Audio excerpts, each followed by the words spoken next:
Welcome to FYI once again, and if it's for the first time, welcome to FYI.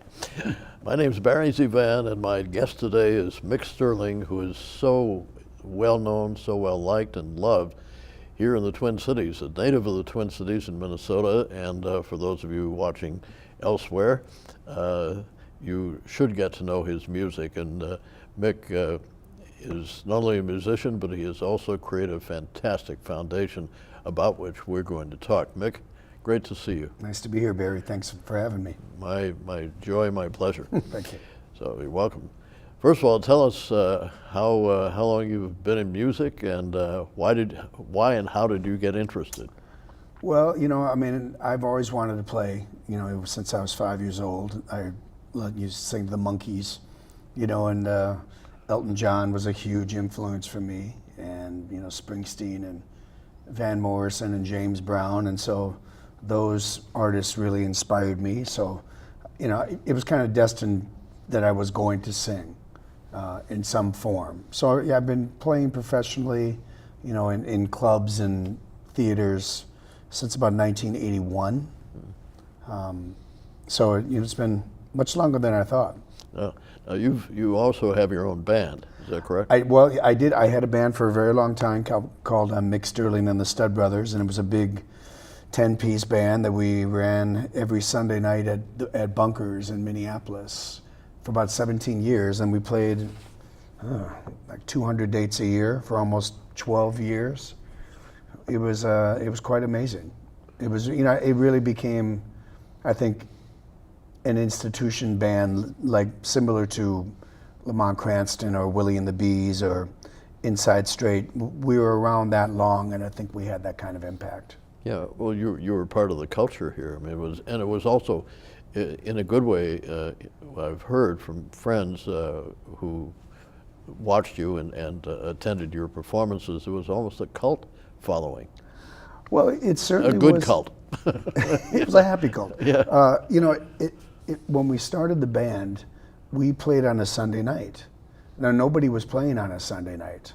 And we went to Bunkers and proposed, we'll play here for 6 weeks for free. Because there's nothing going on. There's nothing to lose. If you just put an ad in the city pages, a little separate ad for us. And if it doesn't work after 6 weeks, there's really no loss. But after about the 6th week, there were about 80 people there, and then within 3 months, it was lines out the door. And what happened is that it became this hospitality industry Saturday night. Hotel workers, bartenders, servers, that Sunday was their Saturday night. So it became this terrible secret that nobody kept. It was great. So it was and the band made an impact for sure. It was quite a thing. Maybe a silly question or a stupid question, but when you're forming a band, how does that work? Do you hear about musicians who exist, of course, and have a reputation, or do you just seek them out in a different way?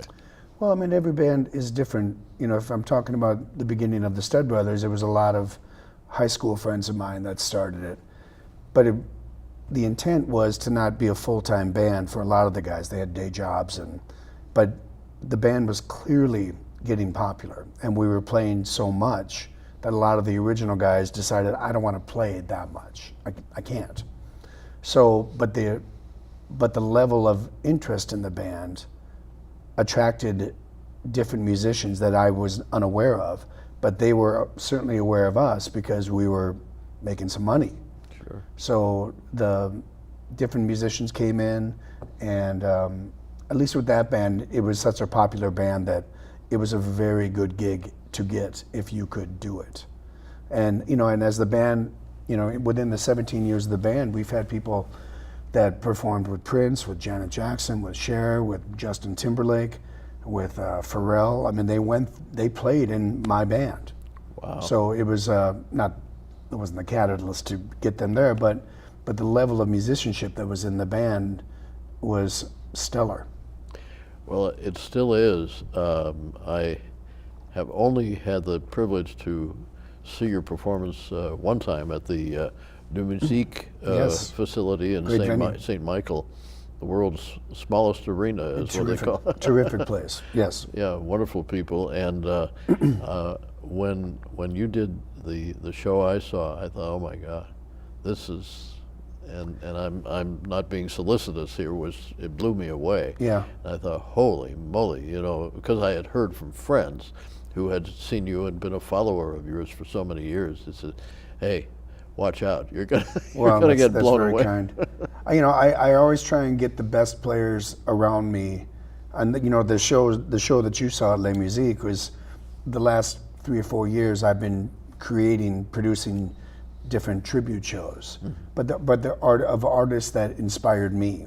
So you know, Joe Cocker, Van Morrison, Elton John, Billy Joel, Huey Lewis, Springsteen. I mean, all these, you know, these groups that influenced me. But the bands that I create for these shows are very large bands. You know, 11-piece, 12-piece, 15-piece, 19-piece. It's not the most economical thing for me to do, but I want to put myself in the place of somebody seeing the show, and if they like Van Morrison, I know what they want to hear because I'm that person too. So I could do it with a 5-piece band, but that would be no fun. You know, it's better to do it with the way you want to hear it, the way I want to hear it. That's wonderful.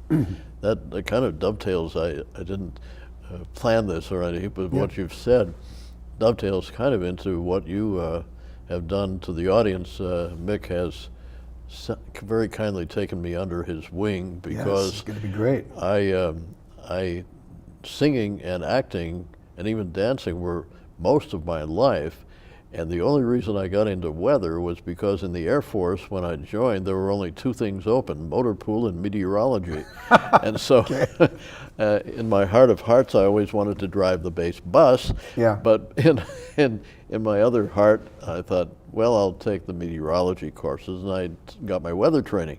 I never thought it would help me on the outside. So because show business was my life and the competition was so strong, even though I was very blessed to do some pretty big shows in those days, when I got into local broadcasting, it was for a steady paycheck. Sure. And nothing wrong with that. And my first local television station was in Missoula, Montana. Beautiful city. And the boss said, do you know anything about the weather? I said, yes, I do. I know there is weather. That's right. I feel it every day. But that's funny. But so anyway, but my real passion has been to get back into singing primarily. And I had the blessing to know, I mean, on a very social and personal basis, Robert Goulet, who actually taught me how to sing better through what we call the mask, and you're familiar with the mask, of course. And then there were so many others, Eddie Fisher, and I mean, it just goes on and on. So huge. Ed Ames. So in the same vein, this show that you've kindly helped me create is going to be my singing tribute songs to these singers and then telling my stories about my times with them and how they really were and the times in those days. Well, which I think is completely charming.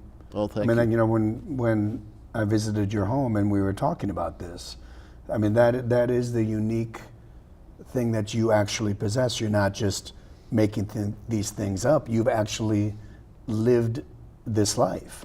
And I think that, you know, your impact in the Twin Cities as being a weatherman is so huge. Well, I'm sure every day you get recognized wherever you go. Yeah. You really created something, but that's what people know you as. Right. So to me, when I was talking to you, we're very similar in the sense of people know me as a singer. They've seen me sing, but they don't know I'm interested in a lot of things that aren't related to music. And it's the same with you. Yeah. So I think that's why doing this show, when people get to see you sing, which is going to be great, and then hear you tell these stories, it's just going to open up a whole new side of people knowing you. Thank you very much. Yeah, I think that's going to be great. I really, without presumption, I think it's a new chapter beginning in my life. Great chapter. Thanks to you, sir. Oh, it's going to be great. People are going to love it. Well, thank you. They're also going to love what you have to tell about a charity that you founded. And it's actually how you and I got together. Yes. I was invited to a charity event for it. Please tell us what it is and all about it. Well, you know, it's a charity that I started called the 30 Days Foundation, and it started in 2011. And it really started from a sense of, you know, there were people that I knew and that were in my family at a particular time that were facing things that they didn't expect to happen. Somebody got laid off, somebody got sick, car repair, you know, eviction, you know, just these things that you can't plan for. They just happen. And when that happens, if you can't pay for something, eventually something else will fall because you couldn't pay for that first thing. And I found out that there's really no charity, as simple as that is to come up with. Nobody was really doing that. So I thought that would be an interesting charity to start. How can you stop the momentum of things happening? Make a payment, not to the person, but to the service that needs payment.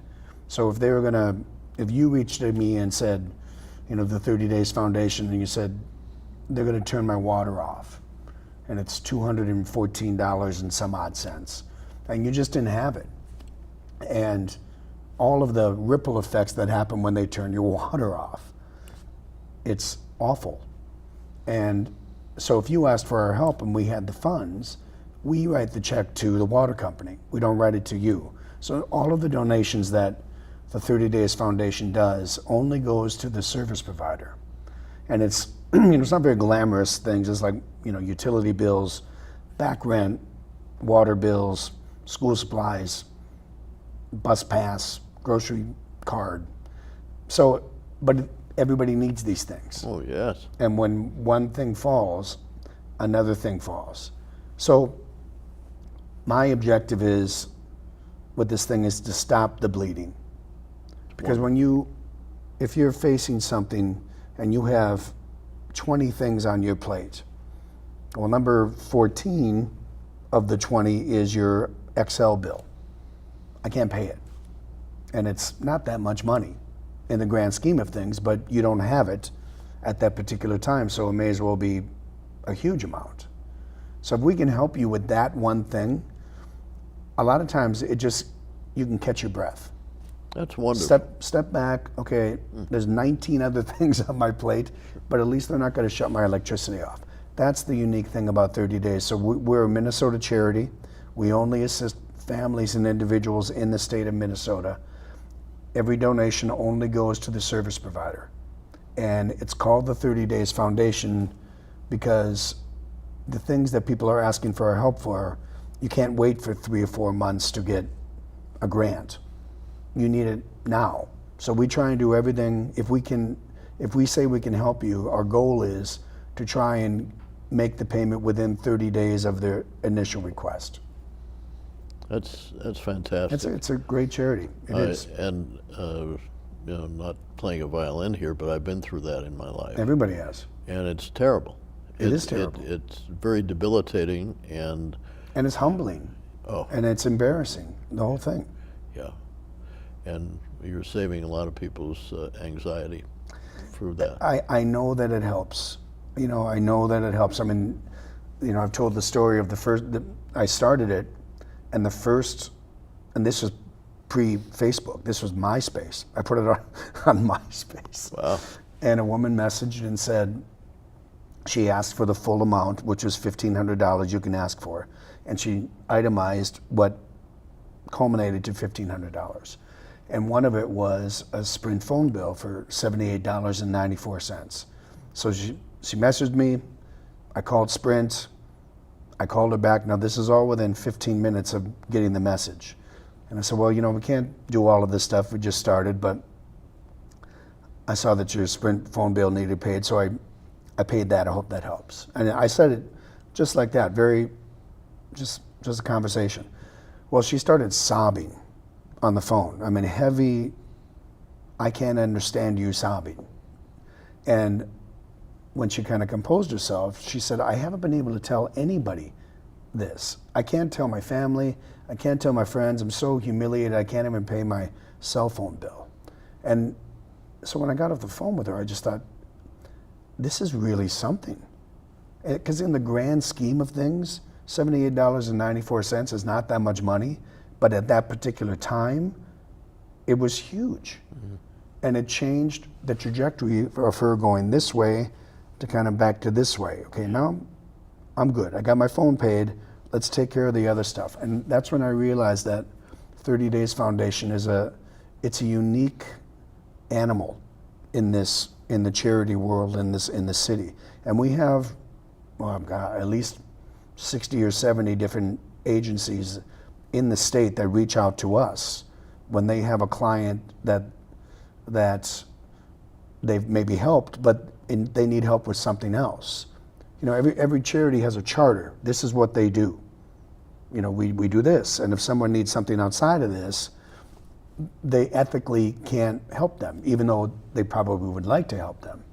So when they find that situation, that's when they reach out to the 30 Days Foundation, because our charter is kind of all over the place. You know, if we have the funds, we can help with little things, but you need that. Now it also involves housing, doesn't it? For 30 days. It does. I mean, the reason you were at the charity that we did in May, there's a program that I started called Keep the Key, and Keep the Key is a program that from 30 Days, that we will negotiate with landlords to help somebody get a security deposit in, or maybe pay back rent, or maybe help them with their first month rent. So we've done hundreds, hundreds of those. Well, sometimes enough times we will get a request saying, we're homeless, we found a place to live, but we're like, can you help us with a hotel bill for 2 weeks? We have no place to stay. And we got those requests enough that made me think we should start a program within Keep the Key that it could be for one family to stay in one house for free for up to 3 weeks, as long as they have documentation that they're actually moving to their eventual place. Mm-hmm. So that concept is called a 30 Days house. And we've had a couple of families already do it. It's a house that the 30 Days Foundation rents in Northeast Minneapolis, and the city council gave us their blessing. And so it's a house that it's kind of just a shelter in the storm for a family that, you know, they're almost there. You know, they've gotten out of the homeless shelter, they paid, you know, the first month rent and security deposit for the new place, but they're in that limbo still. And that's when things can start happening. You know, who knows where they get to stay for those 2 or 3 weeks. Plus to pay for a hotel room, even at a reasonable hotel, for 3 weeks you're talking about $1,500 easy. That's a lot of money. Absolutely. So if we can save them that amount of money, maybe for the first time, this family leaving a 30 Days house will actually be ahead of the game when they move into their place, because they haven't had to pay for utilities. They haven't had to pay for groceries. They haven't had to pay for rent. That's the objective of it. What a magnificent foundation. Thank you. No, you're welcome. We're going to switch gears just briefly here to your music again. You brought a couple CDs. Mm-hmm. Can you describe what they are? Well, you know, this year's been pretty important for me. I've been, you know, I'm like you. I do a lot of different things, and I'm also a singer-songwriter, and I released a double CD called "And Having Said That," and that is 30 years of my songs that I, you know, not all of my songs, but 30 songs on a double CD that I co-wrote, wrote all the lyrics for, and co-wrote the music part. And some of it is with Mick Sterling and the Stud Brothers, and some of it is with my solo CDs that I did. So I'm really proud of it. It's you know, it's a good body of work. I feel proud of it. I feel like it's a unique piece in the Twin Cities as far as bands that were similar to our band. Mm-hmm. And so it came out in August, and Very proud of it. Yeah, you brought two. The other CD is a CD that I do to benefit the 30 Days Foundation. Both of the CDs actually benefit 30 Days. My double CD, all the proceeds are going to 30 Days. And then Bayfront Blues Collectors Club, this is volume 4. It features a bunch of different Bayfront Blues Fest artists that perform at that festival. And my band, Big Walter Smith and the Groove Merchants, are always on there. And it's a great CD, and we'll probably raise $80,000 in the last 4 years. Oh, it's wonderful. Just from that sales of that CD. Great. And it's interesting, Barry, because both of these CDs, when I tell people about it at my shows, I never tell them what the price is. I just go, it's whatever you want to pay for it. It can be $5, it can be $10, it can be $20. It's all going to the 30 Days Foundation, but I'm going to let you decide. You decide what it's worth. And I guarantee I sell more CDs that way, because people, they don't want to be told what to do. They want to make a decision. And it's helped both of those CDs with that type of philosophy to sell them. Well, they look into their hearts. Right. And it's wonderful. Yeah. Yeah, there should be more people like you, Mick. Oh, thanks. You're welcome. Thank That's you. true. My pleasure. So back to the music a little bit. As we mentioned, you've kindly taken me under your wing, and we're going to start this, and Yes. and hopefully it becomes successful enough. Can we promote your date, like right now? Oh, sure. Well, yes, we can. This will air, I think, prior to that date. Okay. Yeah. It's yes. important that everybody watching the show and all the crew people Okay. in this building, they need to come and see you. Okay. And it's November 6th at Yep. Crooners in the Dunsmore Room. Right. Crooners is a great club in Fridley. Used to be the Shorewood, used to be Fridley Crab Shack. This Crooners is one of the premier clubs in town, and this room, this Dunsmore Room, has a gigantic, incredibly beautiful grand piano. So my friend Peter Gerton is going to be your pianist, and I think it's going to be fantastic. And then we're doing a big band, a larger show at Les Musiques Room on November 29th with Bobby Vandell and Joe Elliott and Peter Gerton and Serge Acou as your band. It's a killer band. I'm very killer excited. band. Very excited. Yep. As I said, it's like a rebirth of. It's going to be terrific. It's really interesting too about the Dunsmore Room. I had just read about Larry Dunsmore. Of course, he and his wife own the facility, but my goodness, his background is phenomenal. He's a British fellow. Heavy. And he's played all over the world. Mary's done a terrific job with that venue. I mean, it's really becoming, it's very respected. And the dinner, the food is great there for dinner, and people can have a nice dinner and watch you play in the Dunsmore with Peter, and it's a lovely experience. That's right. And I jokingly always say, when I was singing at the State Fair this year at the AFL-CIO, and my backup was a pianist named Ray Birch, who you know Ray from the Ordway, and he was very complimentary to me. But I said, prior to singing, I said, we sadly don't have earplugs and earmuffs to pass out, but stick with me anyway. So I figure in the Dunsmore Room, if there are still 3 people left after the first song, I'll be really happy about that. Well, it's a beautiful room. I don't know, I just think it's going to be, something very, very pleasing for everybody to see you do and tell these stories and sing these songs, and because you're just so beloved in this city that I think it's going to be just a great combination. Thank you very much. Yeah. Yeah, I'm very humbly appreciative. Yeah, if we have a couple minutes here, if I may, there's something else happening too. We're spinning all the wheels here. Thanks to that charity event at which I was in May, got to reconnect with Louis Anderson. That was great. Louis and I were sitting next to each other, and he said, "You know, Barry," he says, "you still have it." He said, That's right, you do. God bless you, thank you.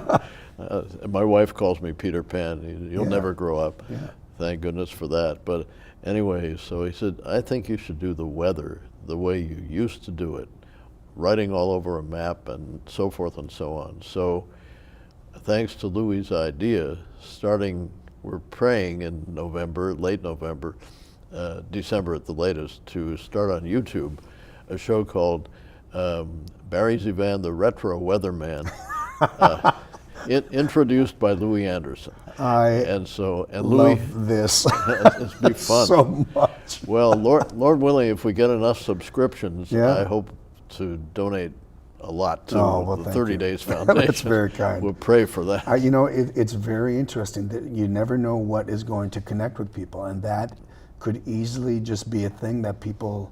So is it going to be like once a week? What is it going to be? Thanks for asking. It'll be twice a week. We'll Twice do it a week. Okay. Monday evenings at 6:30 live on YouTube, and then Friday evenings at 6:30 live.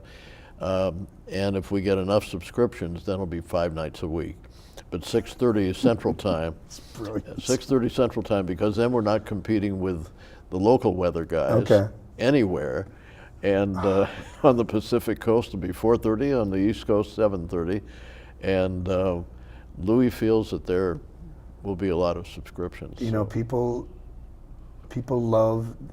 Everybody wants to be entertained. Yeah, and nostalgia too. And nostalgic, and you have such a bond with people, and you made, you know, not just with celebrities and political figures, but your audience. You know, you made such a bond that I think once they know this is happening, going on YouTube is very simple now, and not like it used to be. It's you know, the media is just so different now. Well, we're signing up soon, just before it starts, so people will know about it. Oh, that's fantastic. This That's is gonna be actually great. the first time we've made this public. Okay, So I love it. I love it. You're my magic carpet here, magic wand.